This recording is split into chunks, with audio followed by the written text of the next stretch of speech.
Assalamualaikum semua, namaku Muhammad Zia Albi Wafak, biasa dipanggil Zia atau Jia. Aku dari kelas 12 IPA 3.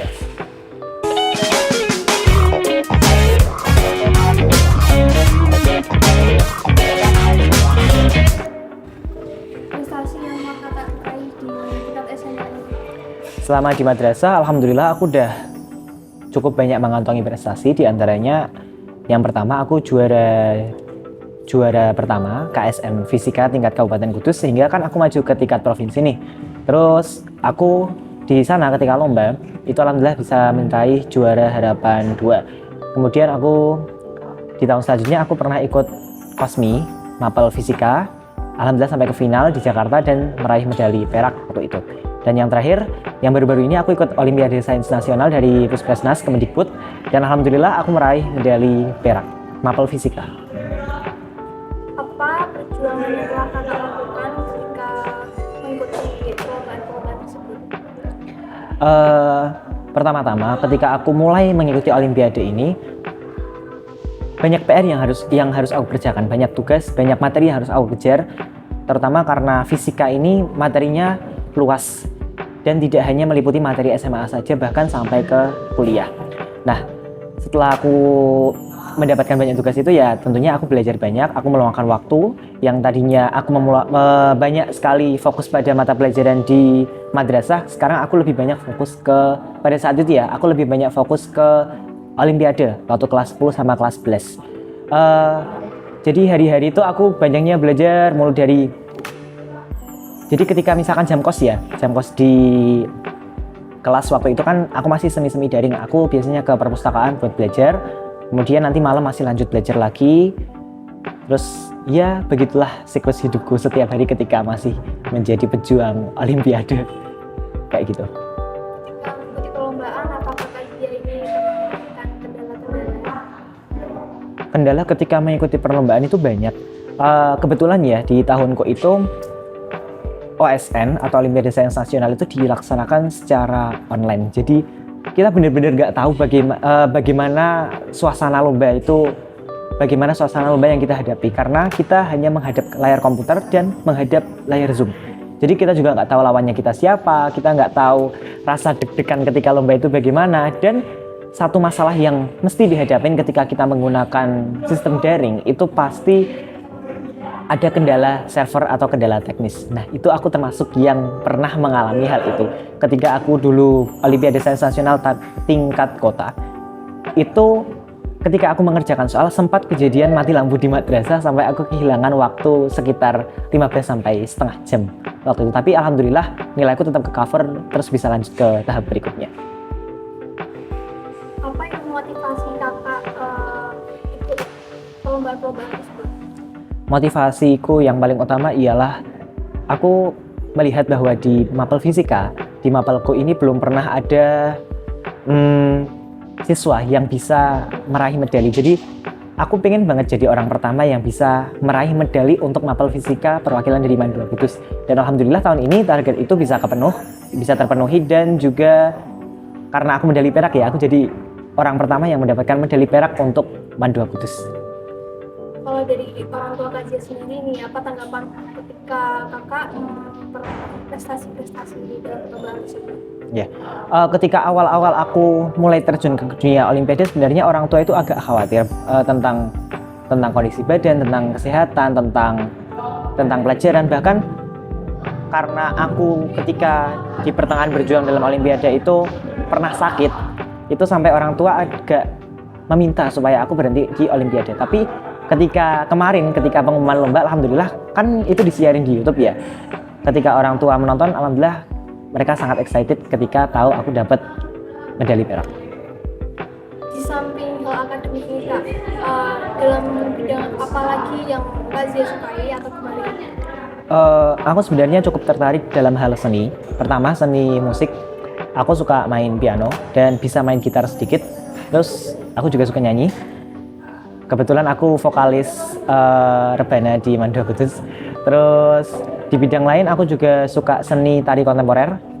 Kebetulan aku juga dulu ketika SMP pernah belajar dan alhamdulillah sampai sekarang masih bisa cukup menguasai. Hal terberat apa yang pernah Kak Zia lalui di SMA ini?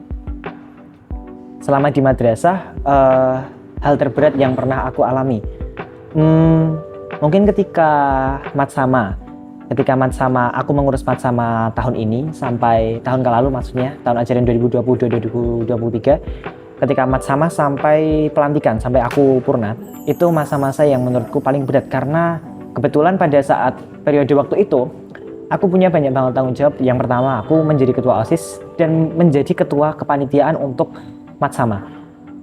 Terus aku juga mempunyai tugas itu sebagai perwakilan Provinsi Jawa Tengah dalam OSN ya itu.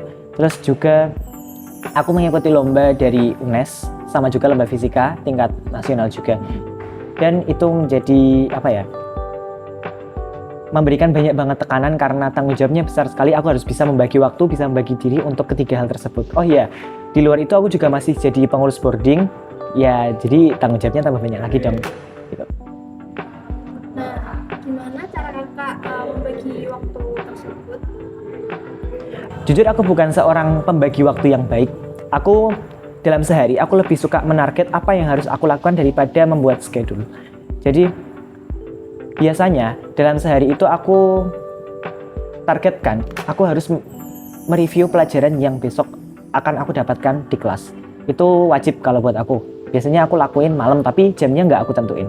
Terus ketika masih olimpiade aku juga membiasakan diriku, bahkan mengharuskan diriku untuk meluangkan waktu 1-2 jam mereview materi olimpiade dan mengerjakan latihan soal. Entah itu di jam pelajaran ketika kosong atau ketika pulang sekolah atau ketika malam. Dan juga karena aku di boarding tentunya banyak banget kegiatan, jadi aku sebisa mungkin nggak boleh sampai capek, nggak boleh sampai down, karena kalau udah capek itu biasanya moodku udah hancur dan udah nggak mau apa-apa lagi. Bahkan sampai mau sholat jamaah di masjid aja agak aras-arasan kalau misalkan moodnya udah nggak enak. Jadi aku berusaha buat bagi waktu dengan memanage targetnya, bukan berdasarkan schedule. Di luar dari prestasi Kak Zia, pengalaman dan kesan Kak Zia yang telah menjabat sebagai ketua organisasi OSIS. Selama di OSIS itu jujur ketika menjadi ketua itu merupakan salah satu pengalaman yang paling berharga buat aku, karena di sana aku bisa belajar buat memimpin, bisa belajar mengenai organisasi, dan juga bisa belajar untuk bagaimana cara memperlakukan orang lain yang jabatannya itu ada di bawah kita. Kemudian aku juga belajar buat manage diri, buat tidak terlalu mementingkan ego diri sendiri, dan juga bisa menghargai pendapat orang lain.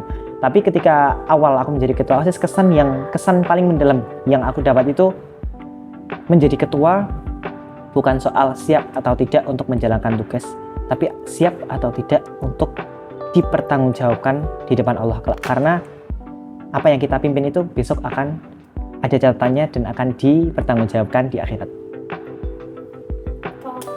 Boleh Kak kasih pesan motivasi buat para teman-teman semuanya biar semangat dalam meraih prestasi? Buat teman-teman sama buat adik-adikku semua, ketika kalian sudah masuk ke madrasah ini, mau tidak mau, suka atau tidak suka, walaupun kalian merasa, wah kok pelajarannya sebanyak ini, wah kok aku dituntut harus bisa ini itu pilihan kalian sejak awal. Jadi sebisa mungkin kalian memenuhi kewajiban kalian untuk belajar. Karena ketika kalian tidak belajar, maka misalkan di kelas 10 ya, ketika sudah malas belajar, maka semakin lama kalian malas, maka akan semakin keteteran ketika kalian sudah sampai ke kelas 12. Itu yang pertama. Yang selanjutnya, kalian juga masih remaja. Jadi hargailah masa remaja kalian. Jangan menjadi seseorang yang terlalu ambisius dan mementingkan diri sendiri. Kita makhluk sosial, kita pasti mempunyai orang lain yang bisa kita ajak bergaul seperti teman, keluarga, sahabat, pacar, dan masih banyak lagi. Hargai mereka, sayangi mereka, karena mereka itu adalah orang-orang yang paling berharga buat kita. Itu menurutku ya, teman itu hal yang nggak bisa tergantikan oleh uang, seperti itu. Dan yang terakhir, jadilah orang yang bermanfaat bagi orang lain. Bermanfaat dalam hal ini bukan bisa dengan dari banyak hal ya. Bermanfaat itu bisa kalian dengan Misalkan kalian yang ahli dalam bidang seperti aku bidang fisika, manfaatkanlah ilmu fisika tersebut supaya nanti bisa membawa kebaikan buat masyarakat atau buat orang lain. Misalkan kalian ahli dalam hal seni, jadikanlah seni itu sarana untuk bisa menghibur orang lain. Misalkan kalian ahli dalam bidang agama, jadikanlah keahlian kalian tersebut untuk bisa membawa orang lain atau masyarakat luas untuk bisa lebih dekat kepada Allah Subhanahu wa taala. Sekian, terima kasih. Mohon doanya supaya aku bisa diterima di PTN yang aku ingin. Terima kasih semua. Assalamualaikum warahmatullahi wabarakatuh.